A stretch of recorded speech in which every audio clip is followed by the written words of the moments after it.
지난 4월 총선에서 당선된 22대 국회의원들의 4년 임기, 오늘부터 시작됐습니다.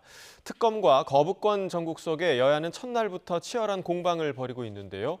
취재기자 연결해서 알아보겠습니다. 나혜인 기자.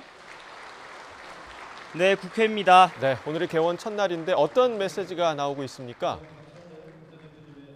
네, 갈등과 대치로 마침표를 찍었던 21대 국회 마지막 본회의 여파가 여전합니다. 폐기된 최상병 특검법과 윤석열 대통령의 14번째 거부권 행사를 두고 여야 설전이 이어지고 있습니다. 국민의힘 황우여 비상대책위원장은 YTN과 통화에서 윤 대통령의 거부권 행사는 삼권 분립의 한 축인 행정부 수반으로서 정당한 권한이라고 주장했습니다. 반복되는 거부권 정국에 대한 우려는 알지만 입법부에서 야당이 법안 강행 처리를 계속하는데 견제할 수밖에 없다는 논리를 폈습니다. 여당은 최상병 특검 역시 공수처의 수사 결과를 지켜봐야 한다는 입장을 고수했습니다.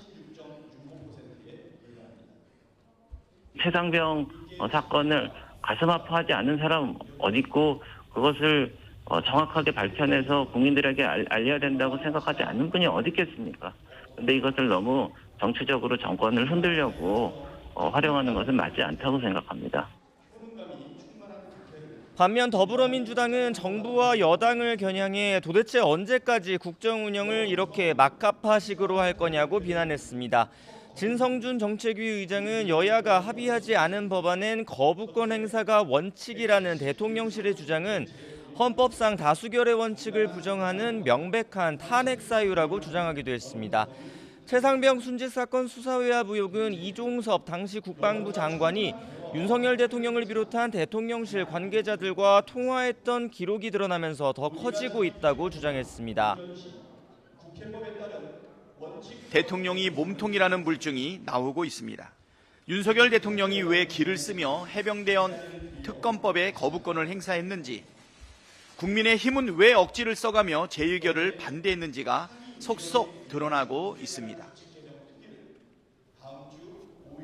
네, 민주당은 오늘 곧바로 최상병 특검법 다시 발의한다고요? 네, 민주당은 조금 전 오후 2시부터 이곳 국회에서 22대 국회 첫 의원총회를 소집했습니다. 이 자리에서 최상병 특검법을 당론 1호 법안으로 채택하는 절차를 먼저 밟고 곧바로 발의할 예정입니다.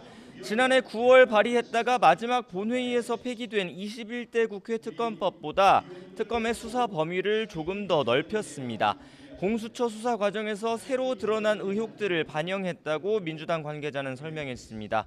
여당이 문제 삼아온 특검 후보 추천권 역시 대한변호사협회의 1차 추천권을 없애고 민주당 외에 비교섭 단체가 후보자 한 명을 추천할 수 있게 했습니다. 또 대통령이 특검 임명을 거부할 경우에 대비해 특별검사가 제때 임명되지 않으면 후보자 중 연장자가 임명된 것으로 본다는 조항도 새로 넣었습니다. 민주당은 또 이재명 대표가 총선 때 공약했던 25만 원 민생회복 지원금 지급을 위한 특별법도 오늘 당론으로 채택해서 발의한다는 계획입니다. 네, 여당은 오늘부터 1박 2일 워크숍 행사가 예정돼 있죠? 네, 국민의힘 22대 국회의원 워크숍도 조금 전 충남 천안의 한 연수원에서 시작이 됐습니다. 당 지도부와 소속 의원들이 모여서 단합하는 시간을 갖고 총선 참패 이후 당 혁신 방안과 22대 국회 입법 과제, 또 대야 협상 전략 등을 논의할 예정입니다. 차기 당대표 선출을 위한 전당대회 준비 현안을 놓고 난상 토론도 예상됩니다. 여당 역시 당 정책위 차원에서 22대 국회 1호 법안을 준비하고 있는데 민생 법안에 집중하면서 정책 정당으로 거듭나겠다는 의지를 다질 것으로 보입니다.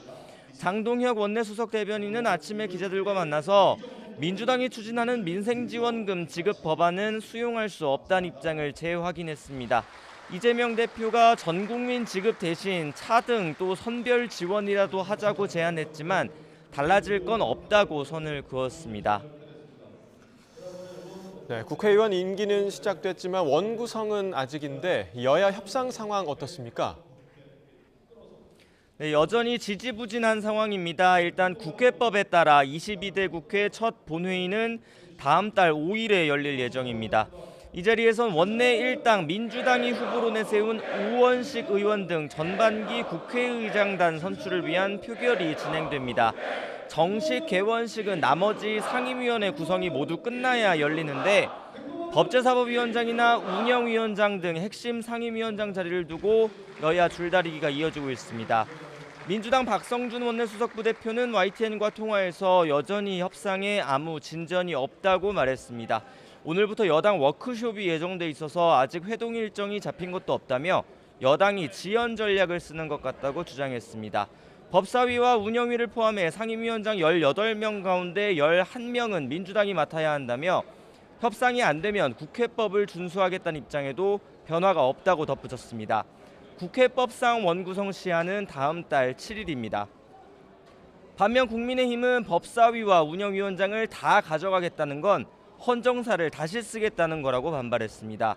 배준영 원내수석 부대표는 오늘 아침 기자들과 만나 국회의장과 법안심사위의 최종 관문인 법사위원장까지 모두 야당이 맡으면 입법부는 통법부가 될 거라고 주장했습니다. 대통령실을 담당하는 운영위원장 자리를 달라는 것 역시 소수당이 국회의장 자리를 요구하는 것과 같다고 일축했습니다. 22대 국회 역시 범야권 192석, 여당 108석의 여소야대 지형으로 문을 엽니다. 한동안 대치 전국은 계속될 것으로 보입니다. 지금까지 국회에서 전해드렸습니다.